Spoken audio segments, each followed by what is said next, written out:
Hola Iglesia, bendiciones, dice la palabra. Por lo demás, hermanos míos, fortaleceos en el Señor y en el poder de su fuerza, y vestíos de toda la armadura de Dios, para que podáis estar firmes contra las acechanzas del diablo, porque no tenemos lucha contra sangre y carne, sino contra principados, contra potestades, contra los gobernadores de las tinieblas de este siglo, contra huestes espirituales de maldad en las regiones celestes. Por tanto, tomen toda la armadura de Dios para que puedan resistir en el día malo, y habiendo acabado todo, estar firmes.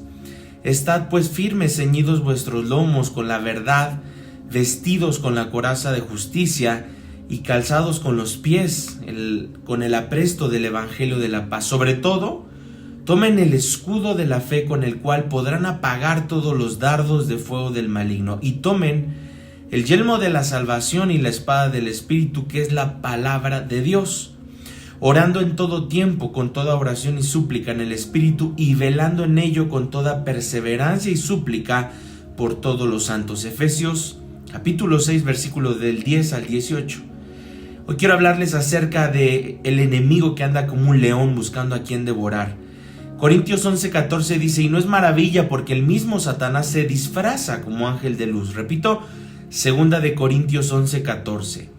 Efesios 6:1 dice: hijos, obedeced en el Señor a vuestros padres, porque esto es justo.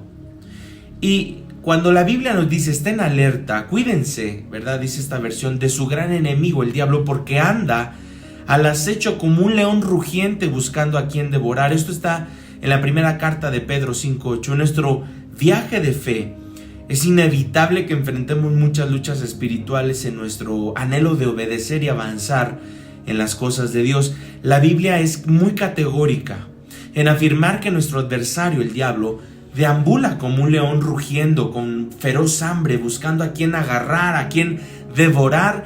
Y aunque nuestro enemigo desea destruirnos, Dios asegura que en nuestra dependencia y sujeción a Cristo estaremos siempre en victoria.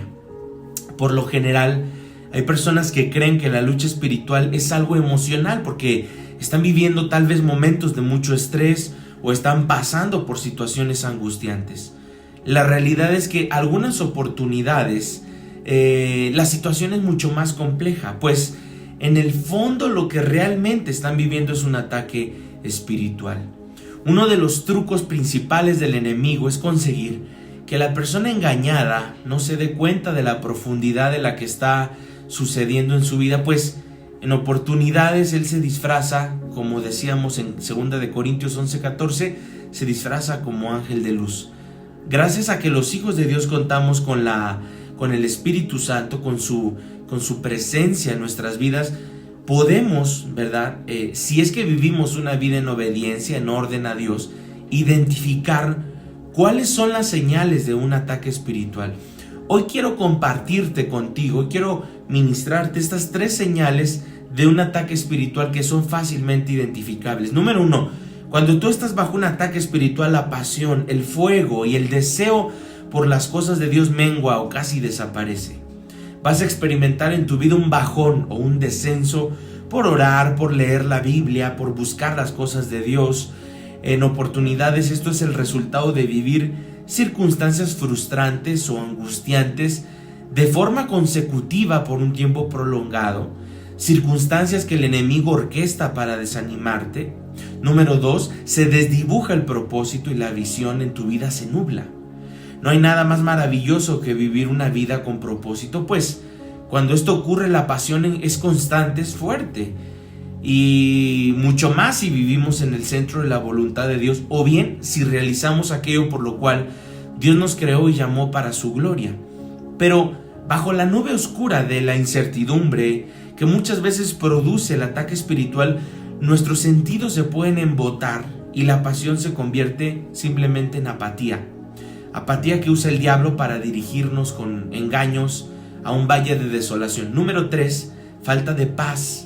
Son tantos y tan seguidos los dardos que el enemigo dirige en nuestra contra, en nuestra mente, que de un momento a otro perdemos el enfoque en Dios y damos lugar a los pensamientos de duda, a los pensamientos de incertidumbre, que terminan agobiándonos, agotándonos, irritándonos y por supuesto, pues robándonos la paz. Nuestro adversario hará lo que sea con tal de fatigarnos física y mentalmente. Repito una vez más, dice la palabra, sed sobrios y velad. O sea, velad es no dormir, porque vuestro adversario, el diablo, como león rugiente, anda alrededor buscando a quien devorar. Esto está en la primera carta de Pedro, capítulo 5, versículo 8. En una ocasión la palabra dice, Simón, Simón, Satanás ha pedido para zarandear a cada uno de ustedes como si fueran trigo. Pero yo he rogado en oración por ti, Simón, para que tu fe no falle. De modo que cuando te arrepientas y vuelvas a mí, fortalezcas aún a tus hermanos. Esto está en Lucas 22, versículo del 31 al 32. Y el león es una bestia mortal. Por naturaleza es un superdepredador capaz de derribar y devorar a búfalos, cebras, ñus, jabalíes, ciervos, con una altura promedio de 1.2 metros y un peso que supera los 200 kilogramos. Está dotado con dientes y garras en forma de tijera que le ayudan a triturar la carne en un instante.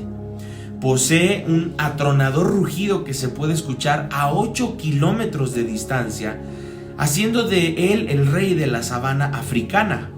Satanás como león está al acecho, es un terrible animal de caza y la mayor influencia negativa sobre los ideales, opiniones, metas, esperanzas o puntos de vista de la mayoría de las personas que buscan calmar sus instintos, incluso que van en contra de Dios a través de sus presas inocentes, que incluso él caza de forma despiadada.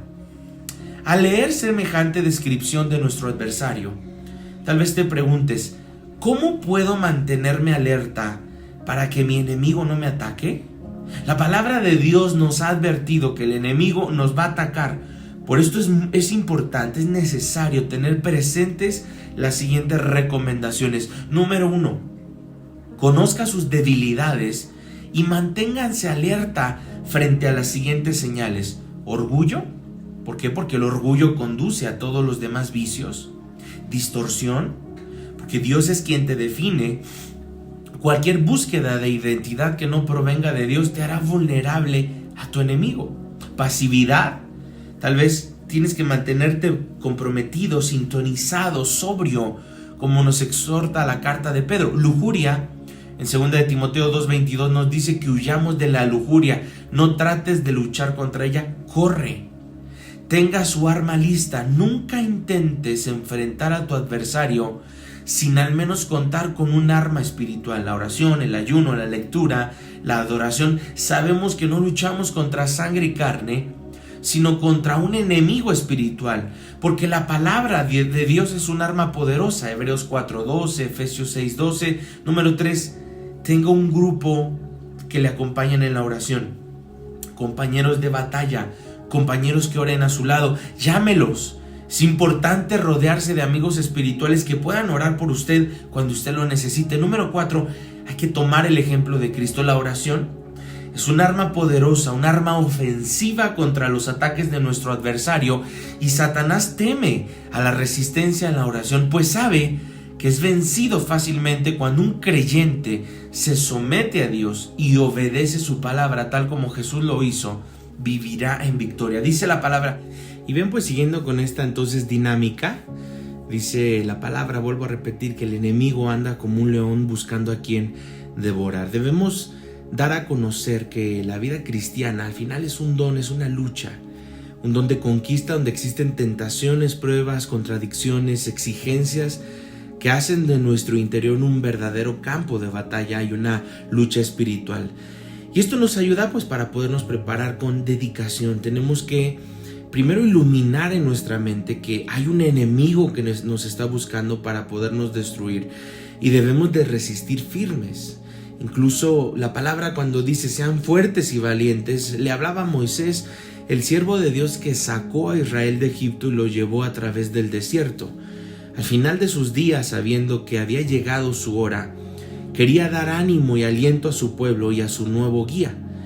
El Señor le dijo, sé fuerte y sé valiente, no temas ni te asustes, porque yo tu Dios te acompañaré, no te dejaré ni te abandonaré. Esto está en Deuteronomio 31:6. A Josué le dice más adelante: sé fuerte y valiente, porque el Señor marchará delante de ti, Él estará contigo, no te dejará ni te abandonará, no temas ni te asustes. En el libro de Josué, amada iglesia, el Señor anima ahora al nuevo guía del pueblo de Dios, diciéndole: sé valiente, mantente firme, porque tú vas a dar a este pueblo la posesión del país que juré dar a sus padres. Sé pues, les dice el Señor, firme y muy valiente, teniendo cuidado de cumplir toda la ley que te dio mi siervo Moisés. No te apartes de ella ni a la izquierda ni a la derecha, para que tengas éxito donde quiera que tú vayas. Esto lo podemos encontrar en Josué 1, versículo del 6 al 9. Podemos entender que hay enemigos de la salvación, y en la lucha espiritual no estamos solos. El Señor es un guardián de nuestra alma y Él está con nosotros. Incluso cuando dice su palabra en Isaías 43, 1 al 5, Él estará con nosotros, no los dejaré huérfanos, yo estaré con ustedes. Repito, Isaías 43 del 1 al 5. Los enemigos ahora ya no son Egipto, Babilonia, o los filisteos, o Edom, o los moabitas o asirios. Los enemigos actuales son cada día en nosotros el individualismo, el peor de todos, ¿verdad? El que empecemos a negar la ayuda de Dios, la incredulidad que niega la existencia de Dios y del poder de la iglesia, el secularismo que lucha negando todo lo sagrado, el ateísmo, ¿verdad? Las supersticiones tan difundidas en nuestros entornos, incluso, ¿verdad?, los sentimentalismos, el emocionalismo, el conformismo.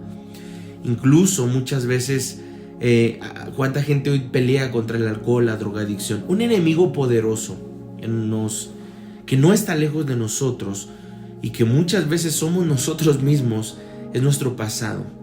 Yo soy mi pasado, el pasado tan lleno de experiencias, tanto positivas y bonitas, otras tristemente negativas y dolorosas, pero eso somos nosotros. Tenemos que aprender a vencer el pasado. Eso significa redimirlo, vencer el mal para poder transformar lo negativo en positivo y así pues sacarle una enseñanza a la vida al hacerla presente y proyectarnos hacia un futuro que traiga ánimo, con alegría, con una mente positiva. No podemos vivir en el pasado, pues nuestros comportamientos serían siempre neuróticos. Jesús nos dijo: el que pone su mano en el arado y mira hacia atrás no me sirve para luchar en el reino. Esto está en Lucas 9:62. Nuestro interior está lleno de experiencias, tanto positivas como negativas. Podemos llevar en nuestro interior obstáculos que impiden el desarrollo del reino de Dios en nosotros, pero nuestro corazón es la nueva tierra prometida, una tierra que emana leche y miel, y Dios nos ha dado ese don de conquista. De la misma manera, de la misma forma, hoy la salvación es un don de Dios y conquista, ¿verdad?, por una parte de nuestro cristianismo. Incluso el vencer y tener posibilidades de alcanzar algo. Muchas veces dice Pablo: no te dejes vencer por el mal, sino lucha y vence con el bien el mal. Romanos 12:21. Incluso Pablo vuelve una vez más a decir: todo lo podemos, no la mitad, todo lo puedo en Cristo, en aquel que me fortalece. Filipenses 4:13. El hombre tristemente ha olvidado que por algo entramos a la tierra prometida. Dios escuchó nuestra oración, nuestras palabras. Incluso Dios le dijo a Adán en el paraíso: cuida, protege y cultiva este paraíso, en Génesis 2:17. Hemos sido llamados a cultivar el corazón, nuestro corazón, a cuidar nuestro corazón. Pero sabes, la batalla espiritual al final de sus días, Pablo, el apóstol, le dice a Timoteo: he peleado la buena batalla, he llegado al término de mi carrera y me he mantenido fiel. Esto está en la segunda carta de Timoteo 2:2, y Dios nos dice ser fieles, pero a veces es fácil una semana ser fiel y en la otra olvidarnos. Nos alegra el pensar que en la vida cristiana no todo es lucha, también existen experiencias llenas de paz, de gozo, de amor. El Señor nos hace descansar en las verdes praderas y nos conduce a los arroyos, ¿verdad?, de tranquilas aguas. El Salmo 22 es un salmo perfecto, pues nos dice que nunca debemos olvidar que por la cruz llegamos a esa resurrección. El Mesías tuvo que sufrir antes de entrar a la gloria. En Lucas 24:26 vemos: dos recomendaciones. La primera es de Jesús, la otra es de Pablo, diciendo: si tu mano es ocasión de caer de pecado, si tu ojo te es ocasión de pecado, si tu pie te es ocasión de pecado, córtatelo. Es decir, niégate al placer de complacerte, porque tu enemigo anda como un león buscándote devorar. Mateo 5:29 nos dice el Señor: niégate a ti mismo. Eso es una forma de huir. Dice el Señor: huye de las pasiones de la juventud y busca la justicia, la fe, el amor, la paz junto con todos los que tienen un corazón limpio e invocan al Señor. Es una invitación la que nos da Dios a ser prudentes, a ser sabios. Solo los que son prudentes reconocen sus debilidades y evitan acercarse al peligro. Si fuéramos entonces prudentes, evitaríamos caer en diferentes errores, en diferentes vicios. Evitaríamos enfermedades no solo físicas, sino hasta espirituales, como la tibieza, la depresión, la mediocridad, la superficialidad. Evitaríamos ser cristianos carnales o cristianos eternamente crónicos, niños crónicos, niños espirituales crónicos. Las armas del cristiano son muchas. En la lucha se requieren armas para la pelea, y estas pues no son más que los dones del Espíritu y las virtudes cristianas, que son parte del fruto de una acción que el Señor quiere en nosotros. Nos habla de una armadura de la fe, ya lo leíamos en Efesios 6, del 10 al 20, que equivale al final a revestirse con las armas que Dios nos ha dado para pues así poder vencer el mal. Incluso el enemigo busca pelear contra nosotros, sacarnos de la iglesia, frustrar los planes de Dios, sacarnos de su voluntad. Pero hay dos cosas que recomienda Pablo a su discípulo Timoteo. Una, por un lado, huye, escapa de las pasiones, es decir, sé prudente, y por otro, busca la justicia. Sí, dice: despójate, revístete, despójate de lo viejo y revístete de lo nuevo. La justicia para Pablo es la virtud que engendra la obediencia de la fe y la que nos hace gratos a Dios amando a nuestros hermanos. El hombre le hace justicia a Dios cuando acepta el camino que Dios le propone, que es Jesucristo, el Salvador de los hombres, y cuando guarda sus mandamientos, especialmente el mandamiento del amor. Ámate a ti mismo, ama a tu prójimo como a ti mismo. Eso significa creer, obedecer el Evangelio, practicar el Evangelio y ponernos todos los días la armadura de Dios. A estas tres anteriores, el Señor agrega un poco más adelante la santidad y la justicia. Esto está en Efesios 4:24, el celo por el Evangelio de la paz, la fe, la palabra de Dios, la oración. Pues en la carta a los Colosenses encontramos otra lista de armas. El Señor nos dice: revístanse de entrañas, revístanse de misericordia, de bondad, de humildad, de mansedumbre, paciencia, sopórtense y perdónense mutuamente. Colosenses 3:12. Pero la pregunta entonces, para ir finalizando, es: ¿contra quién se lucha?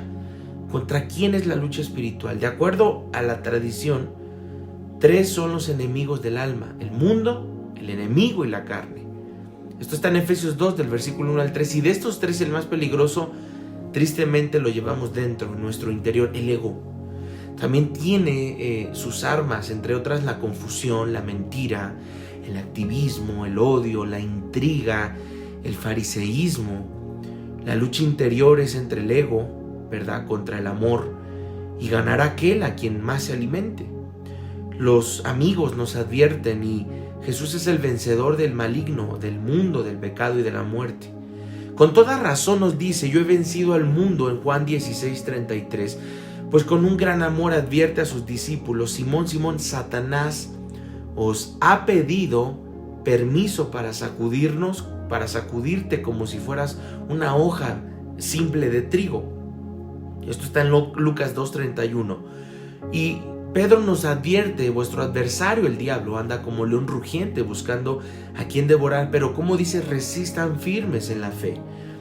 Pablo incluso nos sigue advirtiendo que lo más peligroso de todo es despojarnos de ese hombre viejo, un hombre herido por el desorden, por el pecado, un hombre que sigue vivo, pero que al final buscamos recuperar lo que hemos perdido, y más cuando Dios nos ha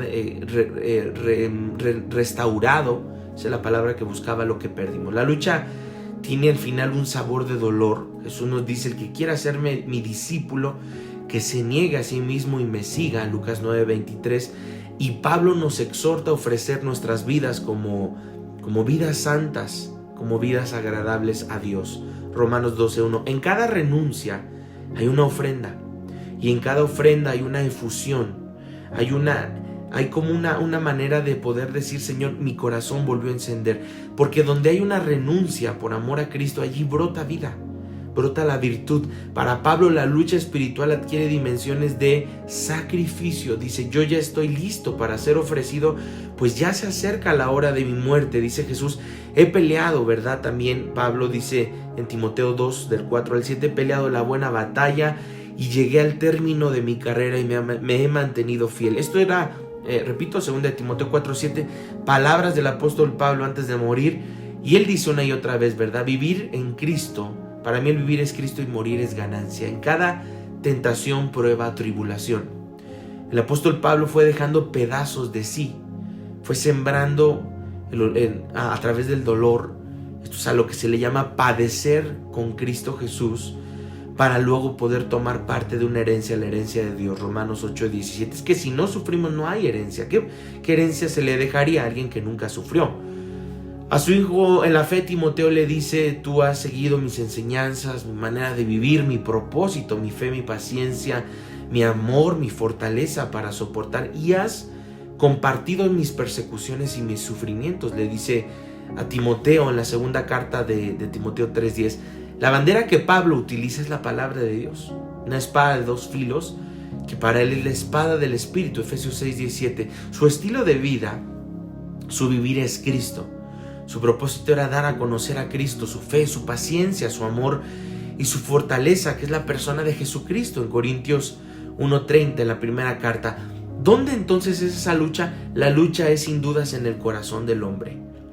Imaginemos que el mal nos invita a pelear, y Él quiere que la lucha sea en nuestros terrenos y no en los terrenos de Dios, ¿sí? El corazón, nuestro corazón, es un estado que hoy está bajo la gracia. Pero el enemigo quiere sacarnos fuera y quiere que la pelea espiritual usemos nuestras armas, y nos invita el enemigo a usar entrar a sus terrenos, que es la soberbia, la ira, la avaricia, la gula, la envidia, la pereza, etc. Sus armas, como la intriga, la mentira, confusión o la difamación, no nuestras armas, porque dice: yo les he dado armas espirituales. Por eso es que tengamos la seguridad que solamente podremos vencer al maligno si permanecemos en los terrenos de Dios usando nuestras armas. No se dejen vencer por el mal, al contrario, venzan el bien con el mal, dice Romanos 12:21.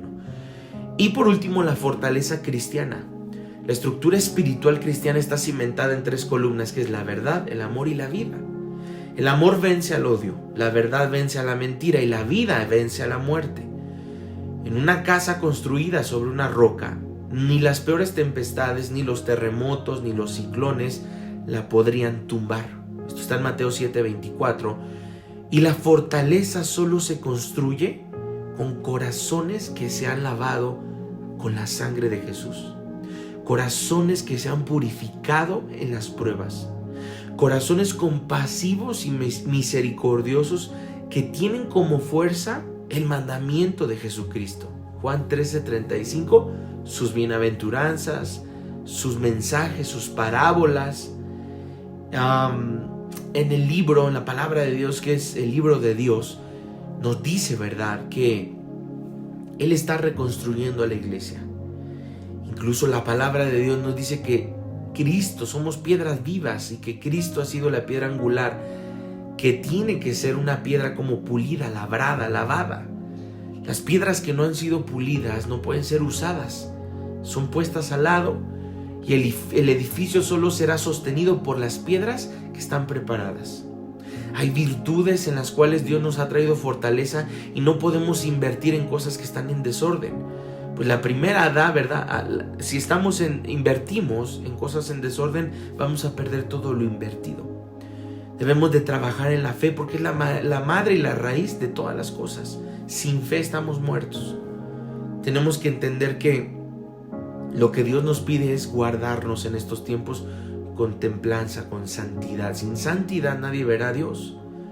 Y también la Biblia nos habla acerca de la sencillez, que es una mansedumbre, una humildad, una paciencia, esperar los tiempos de Dios, dejar que Él nos defienda, dejar que Él pelee por nosotros con un corazón puro.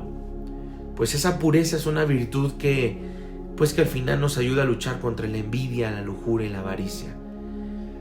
La Biblia nos habla hoy a vivir en santidad y yo quiero llevarte a esta oración. Dice la Biblia que sin santidad nadie verá al Señor, y nos está vistiendo el Señor, nos está llamando más que vencedores. Y el Señor quiere que no solamente usemos la ciencia como una herramienta, ni el conocimiento para acercarnos a Dios, sino saborear la oración, saborear el Espíritu, saborear su presencia. El amor que Dios nos ha dejado es lo que sostiene hoy a la iglesia, y que es una corona. El amor es una corona para los que tienen fe, pues sin amor no hay santidad, sin amor no hay conocimiento de Dios, sin amor no hay vida, sin amor nos encontramos vacíos, sin amor vivimos sin verdad, sin bondad, sin libertad y sin belleza. Al final de todo esto, Dios está levantando murallas que nos protege contra los dardos del maligno. Y me atrevo a decir que si nosotros no nos acercamos a Cristo para estos tiempos, seremos cristianos ciegos, sordos, mudos, cojos, desnudos, desprovistos de las armas que Dios nos ha dado, y por lo tanto un cristiano sin armas es un cristiano vencido. Yo te hablo en este momento para que permitas que el Espíritu Santo te ministre, te abrace y Él se glorifique en tu necesidad. En el nombre de Jesús. Amén.